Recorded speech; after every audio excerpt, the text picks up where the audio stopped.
Welcome to the Academic Success Crash Course series presented by the Office of Academic Skills at Washington College.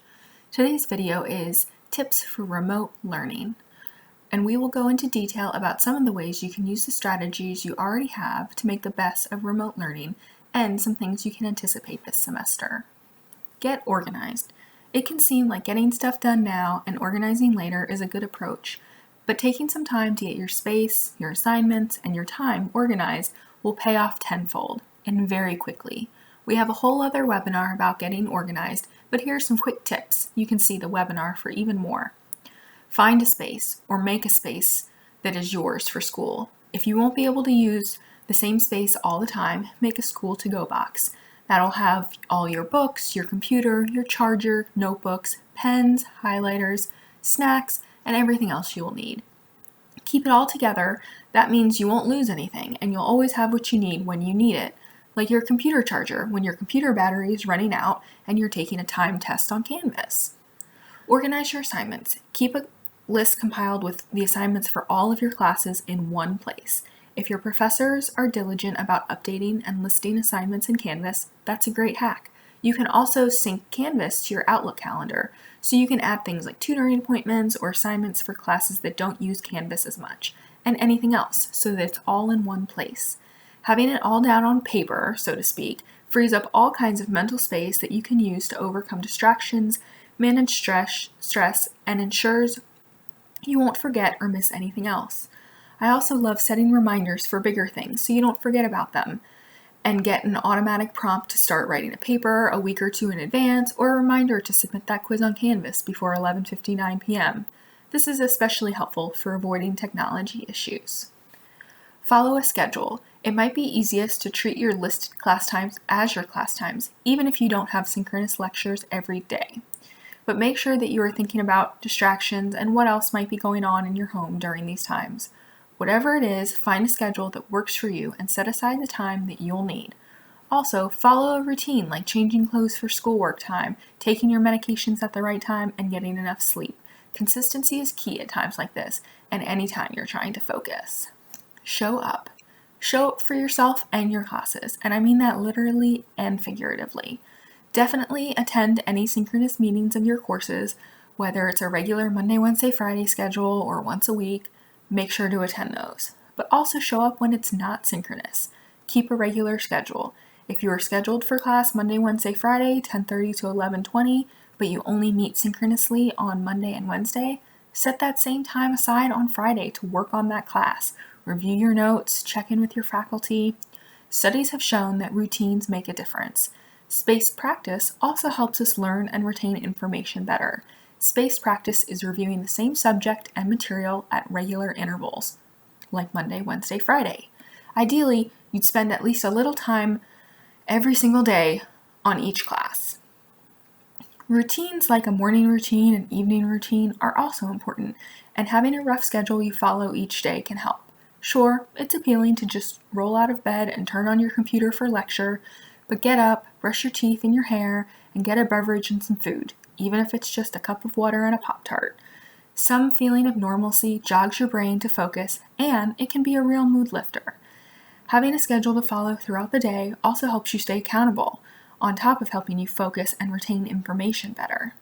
I also find that a schedule helps people around me know when not to bother me at certain times, or they can help keep me accountable by asking why I'm not doing a certain task when I'm normally doing it at that time each day.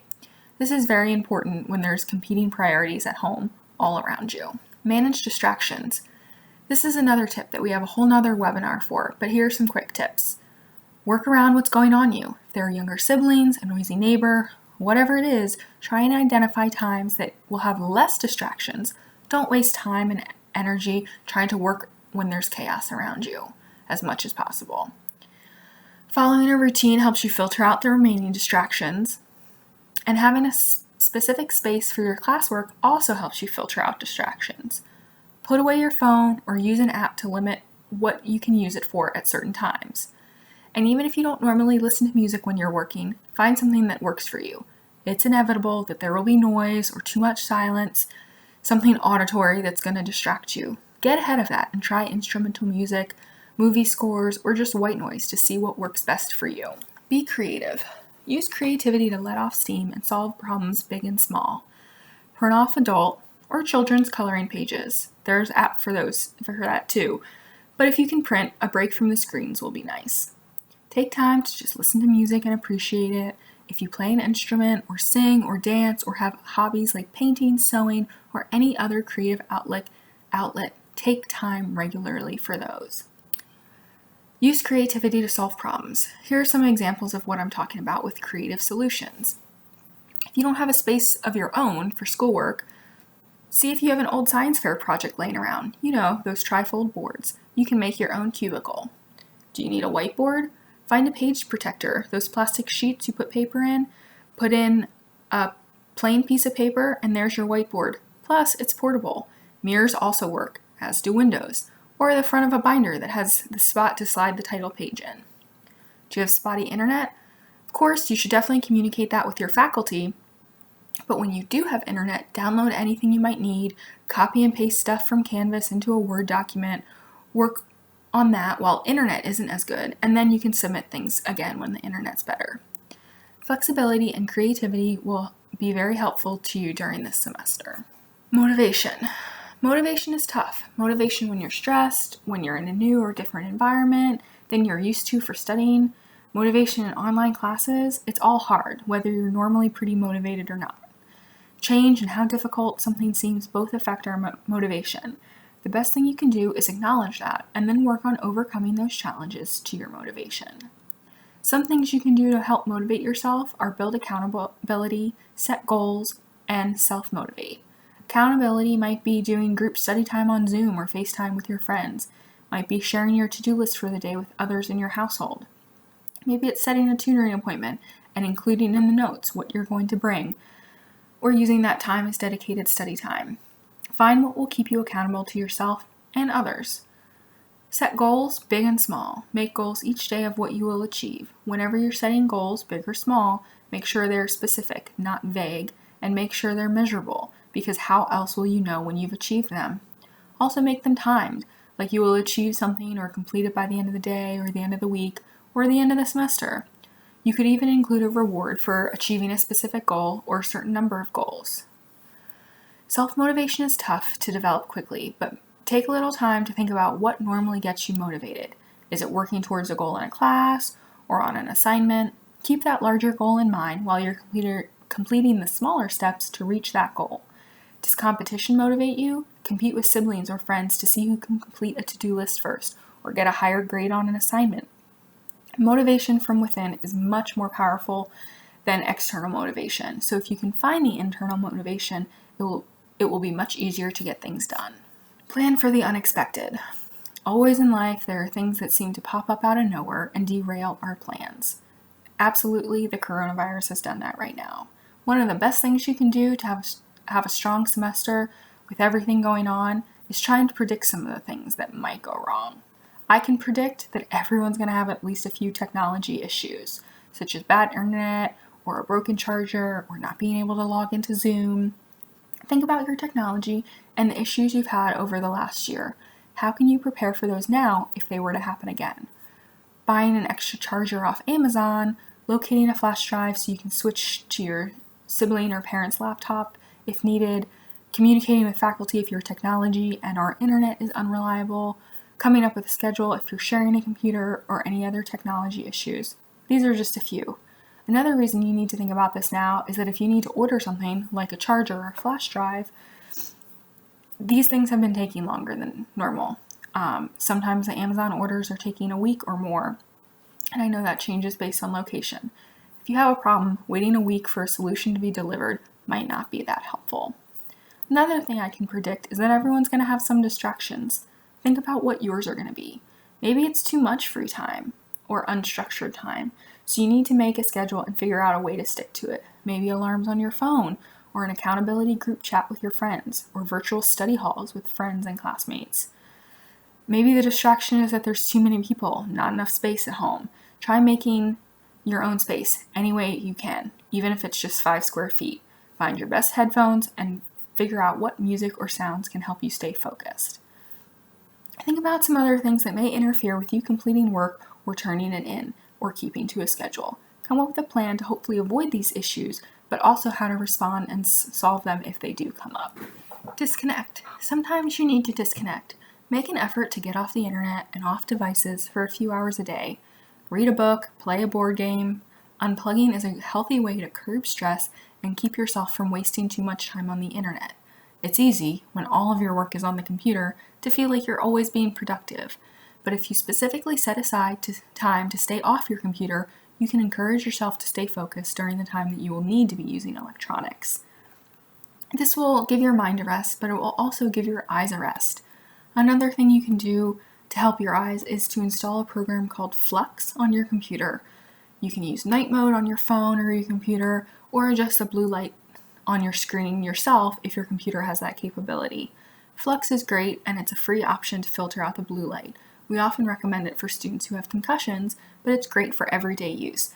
It can even be set up to filter out more blue light as the day goes on, so that the bright lights don't mess with your circadian rhythm, which is so important for sleep. Use your resources. You should always use your resources, but they're still available to use this semester. Tutoring in math, business, science, computer science, language, and tons of other courses is still available. You can schedule your appointment on WC Online, just like you always have, and this link is under Student Resources on the Washcall website. Writing tutors are also available for any of your writing assignments, and the academic skills tutors are available to help you build a routine and find the best ways for you to keep track of your assignments, other items on your to-do list, and how to totally master remote learning. They can help you identify some learning strategies that are going to be especially effective for you in this environment. Now more than ever, it's helpful to talk to other students as you learn a new way of attending school. Then, of course, we have these webinars as a resource. We have more up, and we'll be adding more throughout the semester. And this semester, we're even holding some live webinars on Zoom. Your faculty members and your advisors are still available to you and have probably communicated with you about the best way to get in touch with them. Many of them are doing one-on-one video calls with students, so just email them. All of the other staff you're used to counting on campus, from student engagement, intercultural affairs, the Career Center, the OAS and Disability Services, the librarians, we are all still available. Just reach out and let us know how we can help, even if it's just to chat. I promise, staff and faculty cherish any opportunity to talk to you live, so take advantage of that. Use your strengths. What are you good at? Identify some of those things about yourself and then apply it to what's going on now. Are you really good at scheduling? Use that. Build a schedule that rocks and stick to it. Are you really good at keeping track of a lot of details and change? Use that and share it with your friends and classmates. Are you really good at remembering and understanding things you read? This is the time to really take advantage of that. You can even turn on captions on videos your professor records, and then you can read what they're saying.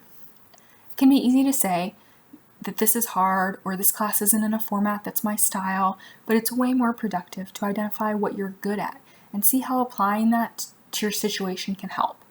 Kinesthetic learners are good at learning things that they do, so find a way to do something with the material you're learning. This can be making a mind map, drawing out how different ideas connect, or trying to explain the concept to someone else, a friend, a classmate, your hamster.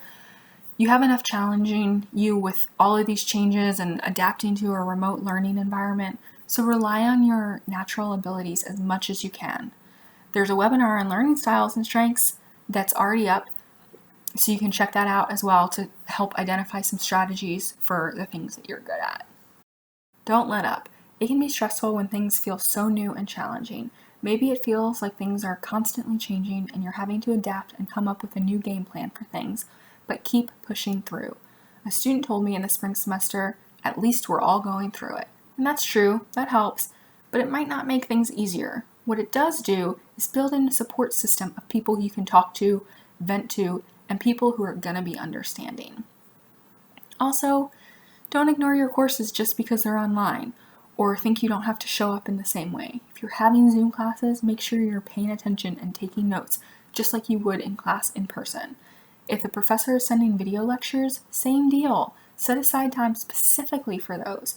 If there is no regular face-to-face time, make sure you're still showing up and doing the work. It's easy to ignore work when it's online and not in person, but there's still so much to learn from your classes, and you won't learn if you don't show up for it. I hope you got a lot out of this webinar, and here are some of the points that I thought were most important. Organization is a great way to help manage distractions and motivate yourself.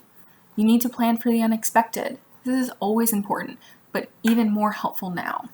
Make sure you take time to disconnect. This will help with your energy, your memory, your motivation, and use your strengths and your resources. You never have to reinvent the wheel. If you'd like to go into more detail, please visit the Office of Academic Skills webpage and make an appointment with an academic skills tutor.